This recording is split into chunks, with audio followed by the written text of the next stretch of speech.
Salam değerli izleyiciler, her birinizin sabahınız xeyir, her birinizi hoş gördük. Ümumi Azərbaycanımızı bütün qürbətdə yaşayan kardeşleri salamlayıram. Mən qarşıdan gələn dünya Azərbaycanlılarımızın bayram münasibətindən hər birini təbrik edirəm. Allah neçə gözəl illərə çıxarsın hər birini. Ruzi bərəkətli olsun, evləri, işləri. Bugünkü Gəncə mal bazarı. İnşallah güzel bir video rolik hazırlayacağız. Bakın, Allah her birinin canını sağ eləsin. Başta Zaur müəllim olmaqla bazar rəhbərliyi. Allah canını sağ eləsin. Güzel bir şey. Gedək çəkilişimizə başlayaq.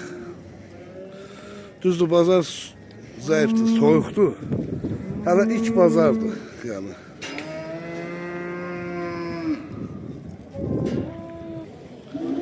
Gözəl çilma böyle bir camışı var, balalı. Balası çil ha onun? Erkek. Sütü ne var ta?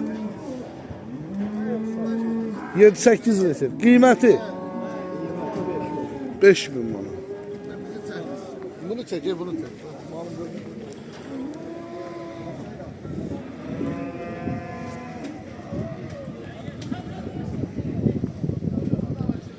Qiyməti 5.000 manat.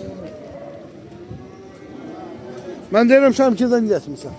Yok, Gəncədən. Gəncədən. Nə gözəl, nə gözəl. Allah xeyirli bazar versin. Neçənci qarındır bu heyvanın? Südü nədir? 4 litre, 3 litre. Balası dişidir ha? Qiyməti nədir qaqam? 1800. Haram aldı? Kür qəsəbəsi. Və bunlar nədir? Bilmirsiniz. Allah xeyirli bazar versin. Bax, belə danalarımız var. 18 yarımla.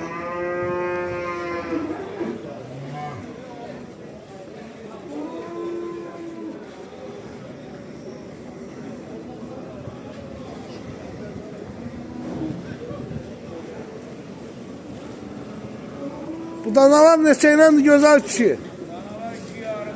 2500'le. Ne kadar böyle etler olar?